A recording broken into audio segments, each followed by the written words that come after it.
Hello, everyone. Welcome to Therapy Clips with Dr. O. Today, our topic will focus on the causes of depression. When you think about the factors that lead to depression, these factors fall into 7 different categories. I am going to name each category, define the information that falls under each category, and then give you your activity that I want you to perform today. And it is on the worksheets that I'm sending out to you. And there are 7 things that you would do. 1 thing for each category. So, let's begin. Environment. Negative family or social environments, such as poverty, hunger, abuse, crime, conflict, violence, instability, unsanitary conditions, or neglect, can contribute to depression. So what I want you to do for the activity is list any environmental factor that might be the cause or the factor in your depression. And I'm not saying this is going to happen all the time, or that you can select more than one cause. Or maybe what caused your depression is not even on the list, but you can think about it and list why you become depressed. The next category is personality types. There are some personality types that cause a person to become depressed. They become vulnerable to the situation because of their personality, and then they become depressed. So, people who are unrealistic, negative, highly self-critical, overly passive or dependent, or highly anxious can, but not necessarily will, but they may become depressed if they exude any of these characteristics. Number 3, severe or long-term illness can drain people of their physical and emotional energy and even limit their ability to function. These factors can contribute to a depressed mood. List any significant illness you have had in the last year. And then think back. Did you become depressed because of these physical ailments? Ask yourself that and list it in your journal book. Going back to number 2, I don't know if I said this, but I think I skipped this. And number 2, define your personality. And then, don't forget, category 3 asks that you list any significant illness you have had in the last year. And I'm asking you the question, did it cause you to become depressed? So, the next category is medication. Now, medication is designed to make you feel better, but there are some medications that will cause you to become depressed or make your depression worse. List any medications you have taken in the last year. And did you notice a change in your mood when you started taking that particular medication? That's my question. Now, we're in category 5, biochemistry.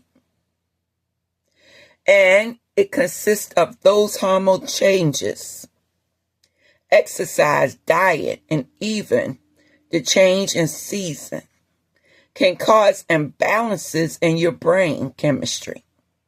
And when this occurs, because the neurotransmitters are disrupted in some type of way, then you may become depressed.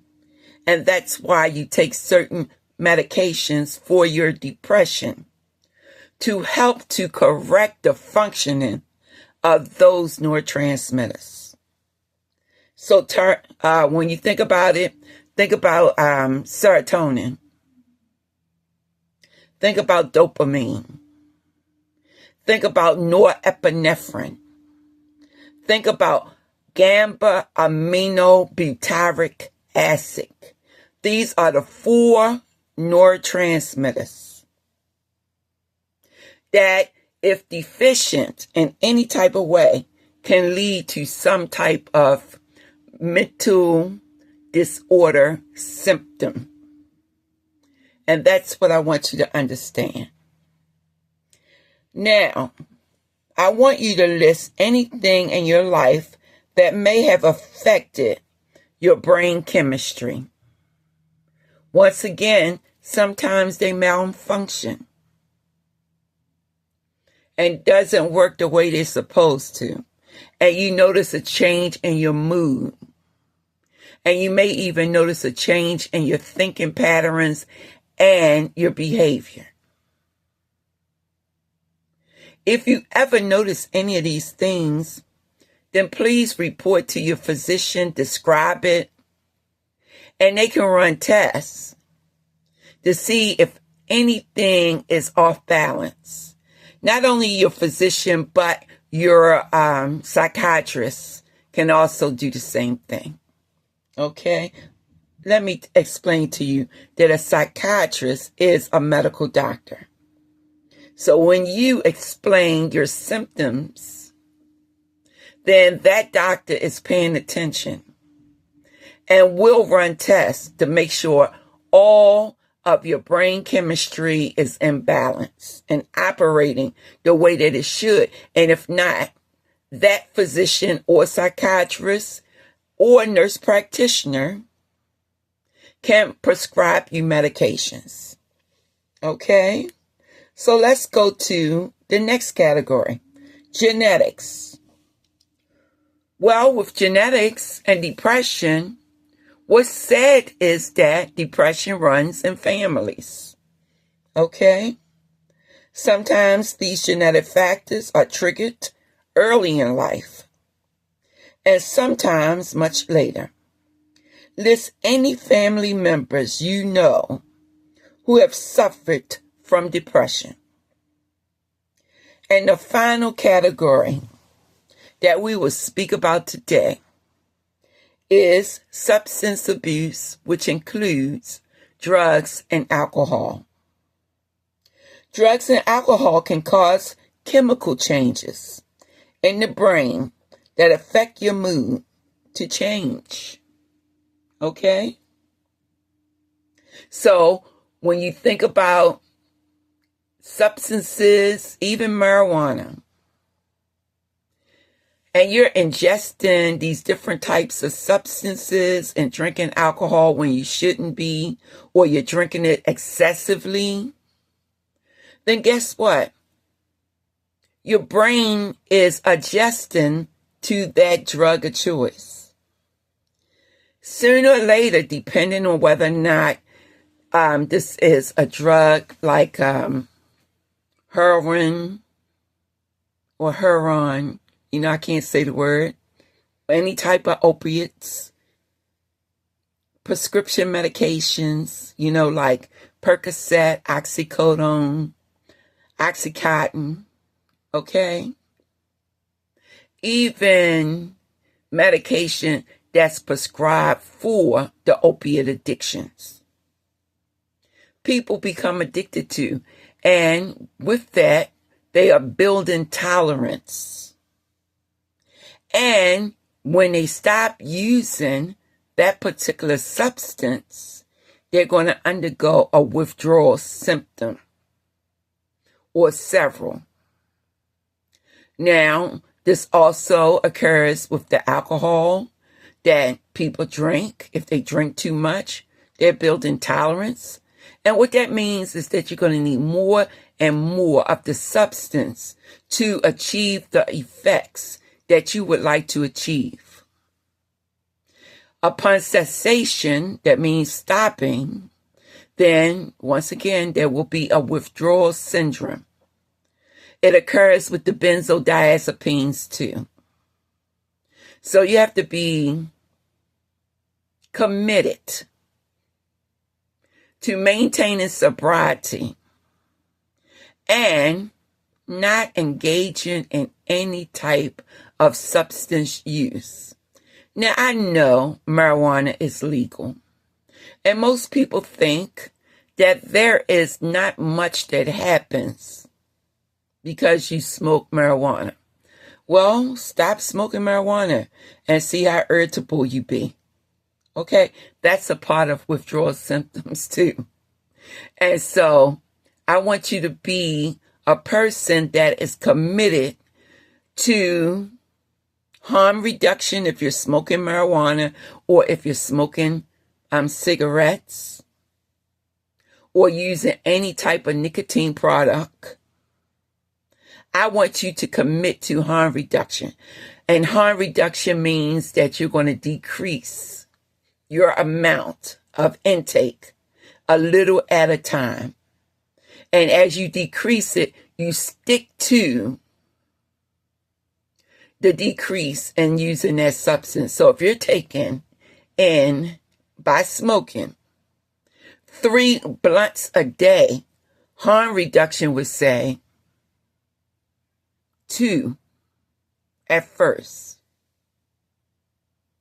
You reduce from 3 to 2, and then eventually from 2 to 1. If you're drinking a 6-pack of beer a day, harm reduction would say only 4 beers. Or if you want, you can start at 5. A 6-pack, 6 beers, you're not going to drink 6. You're going to drink 5 in the beginning. Then you're going to reduce down to 4, 3, 2, 1, none. And so that's what harm reduction strategies look like. But in anything that you intake that you shouldn't, that falls in the categories of the drugs of abuse, please know that you are causing organ damage, that you may not see the effects right away. But if you do it long enough, you will eventually see the effects. And I'm talking about organ change, liver, kidney, heart, okay? And then other organs like pancreas. These are things that you want to pay attention to because you don't want to experience it. And if you are shooting up any type of opiate, you're going to see changes in the skin. The skin is the largest organ of the body. People don't think about the skin being an organ, but it's an organ. It's a protective covering. And if you're shooting needles into your arms on a regular basis, you're going to eventually get abscesses, needle marks, tracks. And who want to be unsightly? And what I mean by that, you don't want people staring at it. You don't want to stare at it, because you have defaced your own body. So these are the type of things that you should take into consideration as you are working in the workbook, remembering that depression is caused by environmental conditions, things that happen in your environment. Personality type. I'm irritable most of the time. I don't want any bother. Okay? Or I must be a stimulation addict. I must be out here being stimulated all the time. And if I'm not stimulated all the time, I'm depressed. Things like physical illness. And knowing that now you can't do the things that you once were able to do. That can cause depression. Medication. Don't forget, taking in some type of medications will cause your mood to change, and you need to document it in the chart with the date and what happens with your mood so that when you report to your nurse practitioner, your physician, or your psychiatrist, you can tell them what you have experienced. And here's the chart to show, or here are my notes. Don't forget that brain chemistry does occur, and inside of our brain, we have neurotransmitters, and they function to tell us when we are hungry, when we are sleepy, when we are sad, when we are glad, and any other function, like telling our body to move. It's time to walk. Let's run. Neurotransmitters are working and giving your body signals to do what you want to do. And when you ingest substances, you are changing your own biochemistry. And then your brain goes haywire.